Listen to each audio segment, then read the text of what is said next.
Salve, salve, voltei. Bom, como de costume, vou falar bem rápido, porque o tempo é bem limitado. Da última vez eu conversei com vocês sobre um projeto que eu fiz, é, no objetivo de gerar interesse das pessoas dentro desse contexto.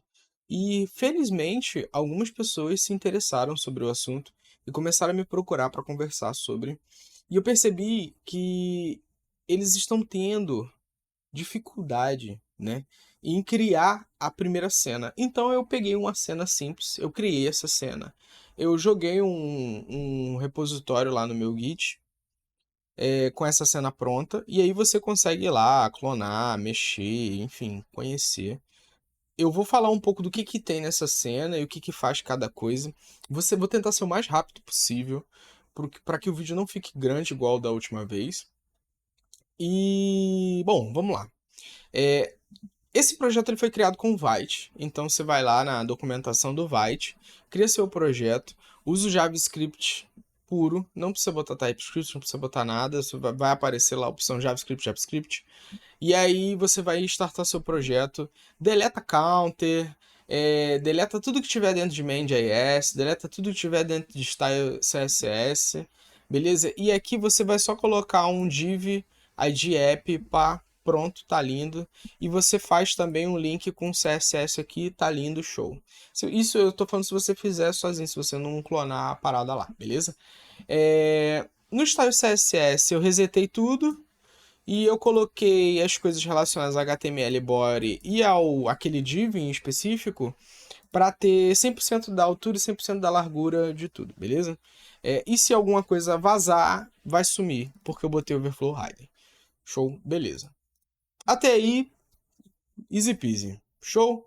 Aqui, depois de ter instalado o Three.js, e aí você vai lá na documentação do Three.js bonitinho, você chega aqui na documentação do Three.js, né? Eu vou até mostrar aqui para você bem rapidão. Você vai vir na documentação, vai clicar em documentação, vai vir em instalação. Se você for utilizar o Vite, você vai só fazer um npm save tree, tá? Ou só um npm install tree. Enfim, tu tá estudando, cara. npm install tree e usa. Se você tiver interesse em ver como é que é a estrutura da cena, tem todo um conteúdo aqui falando sobre essa estrutura, e como você criar sua primeira cena. Você vai ver que é um pouquinho diferente do meu, tá? Mas o resultado é exatamente o mesmo. Só muda uma ou outra coisa.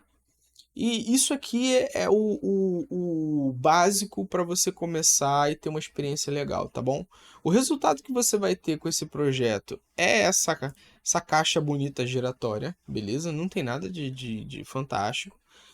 Mas é algo bem legal de se fazer. Eu fiquei muito feliz da primeira vez que eu consegui fazer a renderização de um elemento geométrico espacial girando, bababá.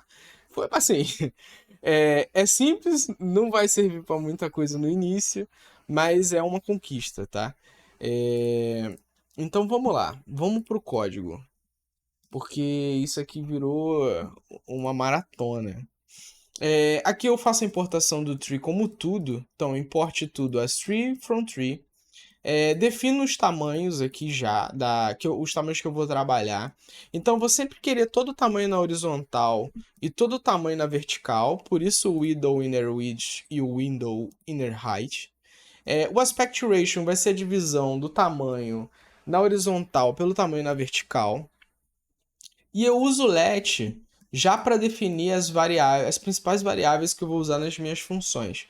Quando você comparar com o que está lá na documentação, você vai ver que ele não cria as funções com let, ele faz um const, né? E aí ele não coloca nada dentro de função. Fica tudo naquele modelo espaguete da vida. Sem delimitação, sem escopar, sem nada. Tá? Mas eu gosto de fazer dessa forma, eu acho que fica mais organizado. E aqui quando se você for fazer sozinho ou sozinho, e você for declarar, for chamar essa função, a função que tem a experiência com a cena e o renderizador sempre tem que estar primeiro, porque ela tem que ser processada antes de qualquer tipo de animação, beleza? Aqui eu chamo a cena, faço a instanciação dessa cena, e aqui eu defino o background da cena, e você vai ver por que eu defino ele aqui. Instancio uma câmera perspectiva porque eu quero que o que está longe fique menor e o que está perto fique maior, tá? E aí eu defino que o Field of View, que é o FOV dessa câmera, vai ser 65. O Aspect Ratio você já tem ali em cima, que é a divisão da largura pela altura, dos valores da largura pela altura, né? Que você pode mudar. E aqui esse 1 e esse 1000 é relacionado ao quão próximo eu enxergo e o quão longe eu enxergo. O que acontece é que quando você sai desse eixo de perto e longe, as coisas somem, beleza? Então se estiver muito perto, abaixo de 1 vai sumir. Se estiver muito longe, acima de 1000, vai sumir também, tá? Vamos ver. Tem tempo.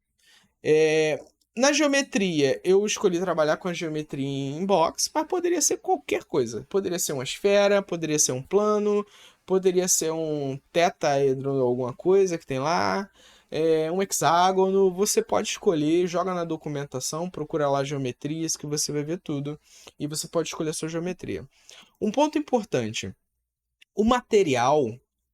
Alguns tipos de material, eles só vão aparecer na cena se tiver iluminação. Se você não colocar iluminação, o material não aparece. Então, o que eu te indico? Usa ou Mesh Normal Material ou Mesh Basic Material, que são os dois que vão ser... vão renderizar junto com a geometria e não vão necessitar de nenhum tipo de iluminação para que ele apareça, beleza? Assim você tem certeza de que a coisa vai aparecer ali, o que você criar vai aparecer ali. Aqui tem um evento de resize, para que basicamente houve o tamanho atual da tela, né? Ele atualiza o aspect ratio, né, da câmera, e esse update projection matrix é a atualização do que a câmera enxerga dentro do cenário, tá? Isso aqui, só disso é uma aula só de Projection Matrix, Model View, Update Matrix. Isso é uma aula à parte porque é bem... Não chega a ser bem complexo, mas é um conhecimento que você usa para muita coisa quando você está criando no 3GS, tá?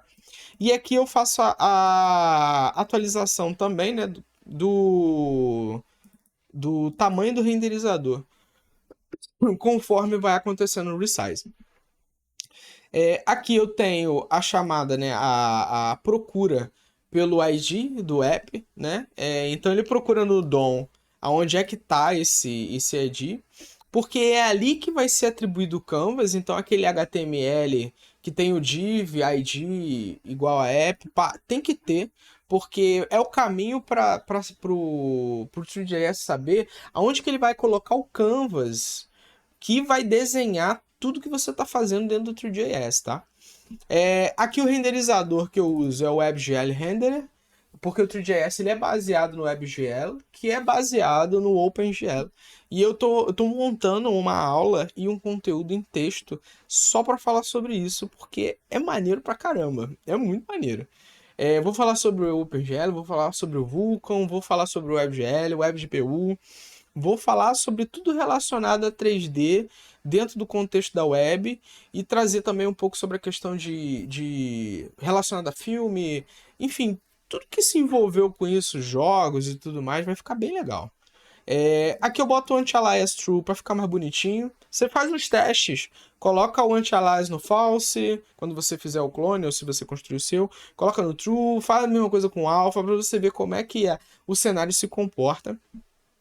Aqui eu botei um render Shadow Map True, mas eu não tenho iluminação, então não serve para nada, não vai ter sombra de nada, beleza? Mas eu posso trazer depois uma aula falando sobre sombra, uma aula para falar de textura, de material, de geometria, tem bastante coisa para conversar. Aqui é o set size do renderizador, né? É o mesmo que é atualizado no resize. Aqui é o set pixel ratio, ele vai estar ali determinando a questão dos pixels da sua tela. Isso é um outro assunto legal para a gente entrar em detalhe depois. E aqui o Canvas Append Child, que está conectando aquele div ao render. O renderer, né? Que é no caso que está renderizando aí, né? O WebGL Render. Está renderizando o Canvas, levando o Canvas para dentro do div e necessariamente renderizando ele no browser. Tá? E aí eu tenho uma função animate. E essa função, ela pega a clock. Se você reparar, eu fiz uma instância de clock aqui. E o clock, ele nada mais é do que um método do Three.js que ele tem vários tipos de tempo que você pode trabalhar, tá? E aqui eu peguei o Elapsed Time, difícil de falar, né? E ele pega os segundos desde o momento em que o clock começou. E o clock ele começa quando você começa a sua experiência ou quando você define algum evento para que ele comece a ser contado, né? E aí, necessariamente, ele vai pegar aqui e ele vai fazer o movimento do box, porque eu atribuo ele ao mesh. Eu atribuo a passagem de tempo àquela caixa que está indo e voltando, né? Então, ela reconhece que existe tempo corrido, tempo correndo, tempo passando, né? E aí ela vai ser instruída, nesse caso, a atualizar a sua posição de acordo com o tempo. Então, nesse caso, não é nem a posição, perdão, é a rotação. Ela atualiza a rotação dela de acordo com o tempo. E aí eu uso o MATSIM, né? Eu uso o seno para que essa rotação ela seja atualizada para ir e para voltar. Se você colocar no Google seno e cosseno e ver o movimento do seno e cosseno, você vai entender um pouco melhor o que isso significa. Posso entrar também dentro desse contexto aí futuramente, mais detalhes. E aí eu trago aqui o Request Animation Frame, como eu expliquei da última vez.